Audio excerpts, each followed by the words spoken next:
Hey there people, how you doing? So, today we're gonna review the cameras of the iPhone 12, and I made a separate video about it simply because I wanted to also tell you guys how well the iPhone 12 cameras stack up as compared to all the other phones that I've compared it to. You can check out the full comparisons and I'll link them a little by little in the video. I think I can only link like 5 of them. Like, check out all of them, just search for comparisons in my channel and you'll find all of them. But yeah, quite simply, I want to see how well these cameras compare against the Note 20 Ultra, Galaxy S20 Plus. Then there's the OnePlus 8 Pro, which for some odd reason is actually cheaper than the iPhone 12 in India. I don't know why, but that's just the case. Then we also compared the iPhone 12 to a mid-range device, which has arguably some of the best cameras for the value. It's the Vivo X50 Pro. It's an incredible device in my opinion, and I really like its cameras. And comparing it to this yielded some very satisfying and unexpected results, basically. So let's get started.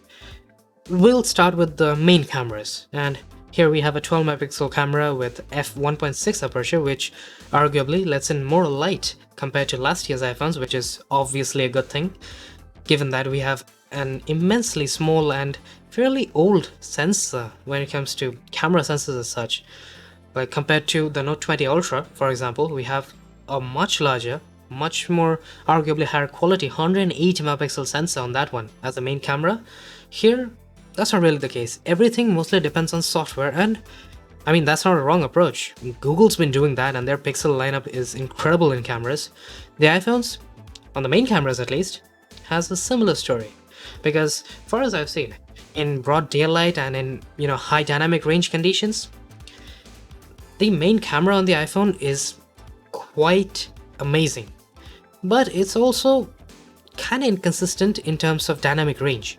Everything else though, like colors, the lighting situation, and white balance, those are like copy pasted straight from what you're looking at to your phone's image, and that's incredible. It's almost like quite an exhilarating experience. The first time I saw the images side by side, I compared it to the Note 20 Ultra first and foremost, I believe, and it was quite nice to see that exactly how I saw it back in like the shooting conditions. It was just what I saw on the iPhone's image. The Note kinda enhances it, and that goes for almost every other Android phone. They try to increase vibrance and they try to improve the overall contrast and all that, and try to control the highlights a little bit more. The iPhone doesn't do that all the time.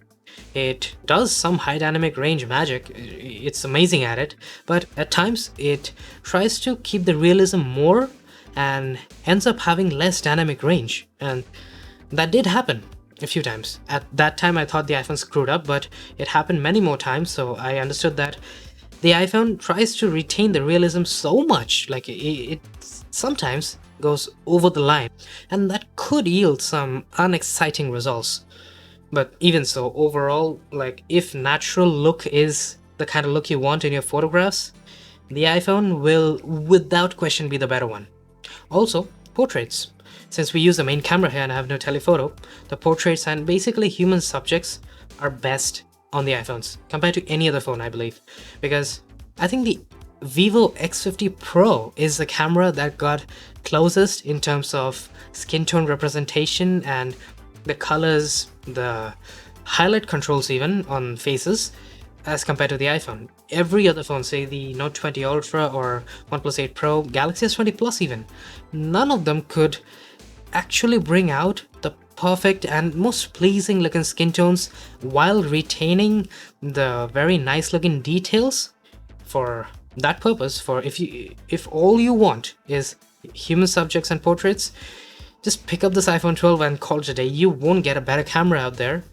Well, at least nothing better than the iPhone 12 series that are gonna be good at human portraits. And now, let's talk about ultra wide, because here's where things get kinda interesting but also depreciating for the iPhones.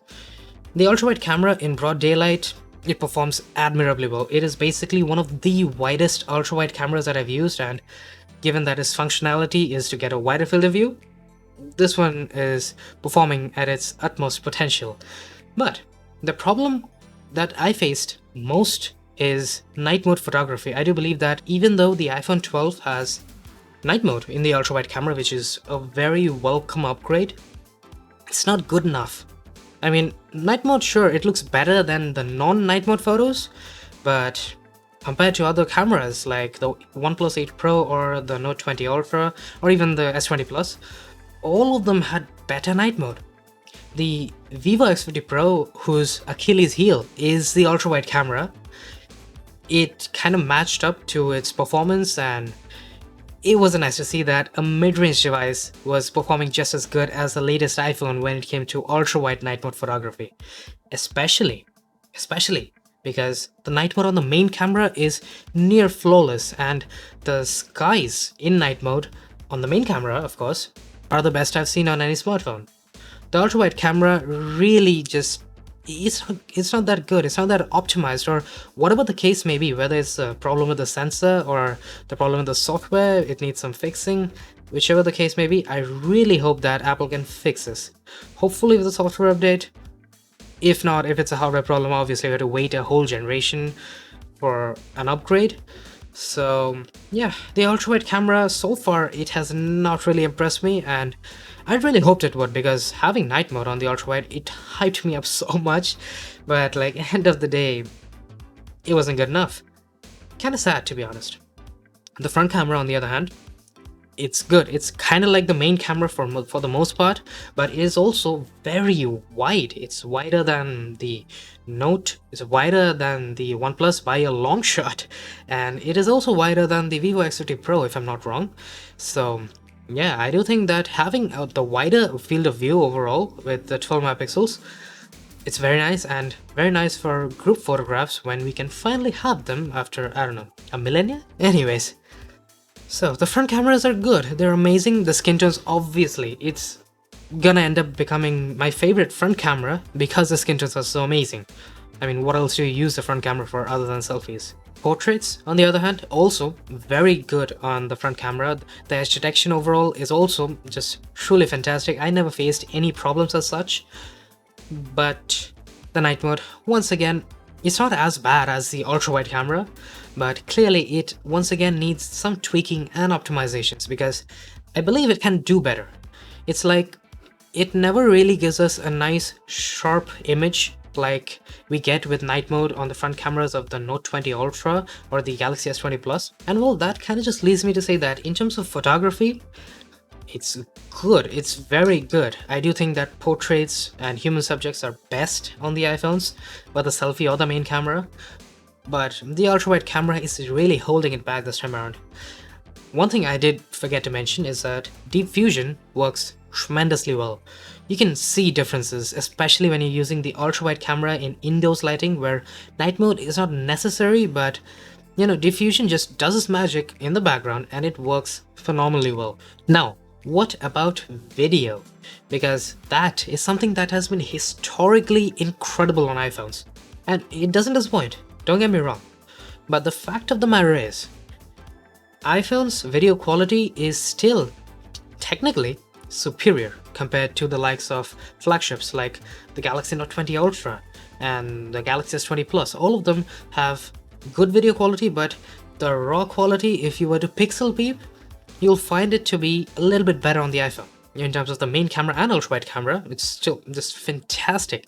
Whether it's high dynamic range situations or even sometimes in indoors lighting, it works phenomenally well. But the Android counterparts have like caught up to its tail, basically. They're not absolutely as good, but they have caught up by massive distances. I do think that when it comes to basic video, you wouldn't be able to see much of a difference between the iPhone 12 and the likes of Note 20 Ultra, or even the OnePlus 8 Pro, a cheaper flagship compared to the iPhone 12. And like when you think about it, those have much larger sensors.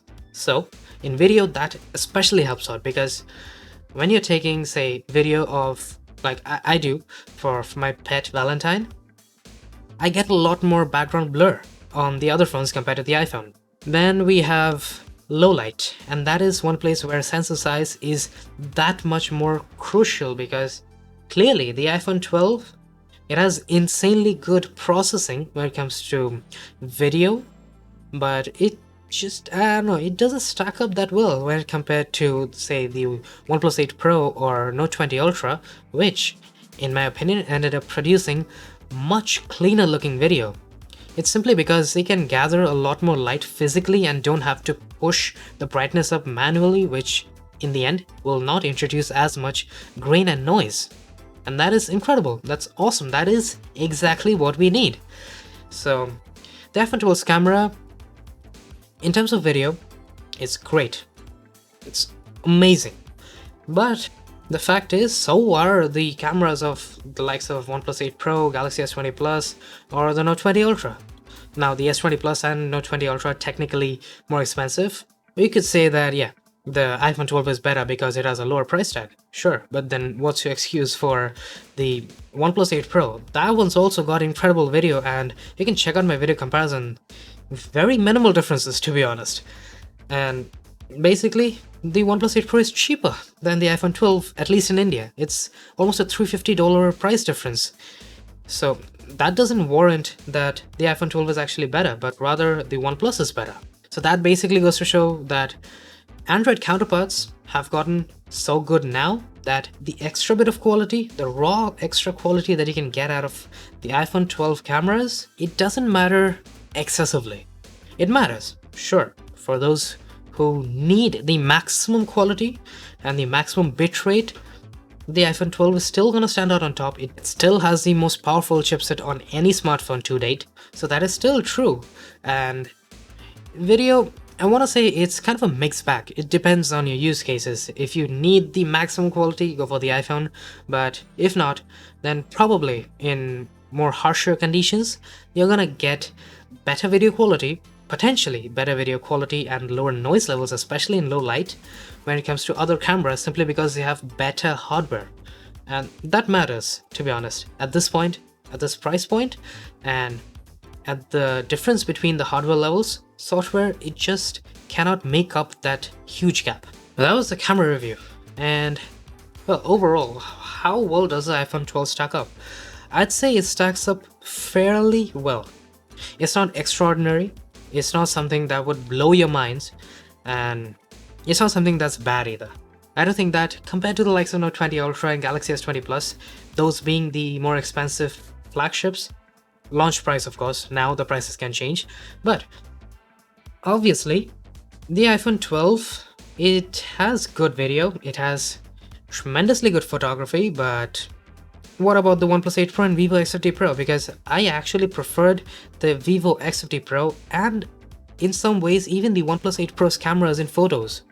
Other than humans, once again. Like, human photography still continues to be the best thing about iPhones. But other things like, you know, a little bit more vibrance and contrast in certain situations, it looks better in my eyes, and it's my preference. To some people it may not be, and for them that's why the iPhone is there. But yeah, overall, the iPhone 12's cameras are great, but in some ways here and there, like low light video and night mode ultra wide camera, they are not good enough. Even the night mode selfie wasn't as nice as I would have expected it to be. So it's kind of underwhelming, to be honest. In some ways, of course, I'm not saying that the cameras are bad, but they could be better with either software optimizations or basically a full-on hardware upgrade would be ideal. So that is it for today. I hope you guys enjoyed. If you did, do hit that like button, subscribe if you haven't already, and I will be seeing you guys later. Cheers!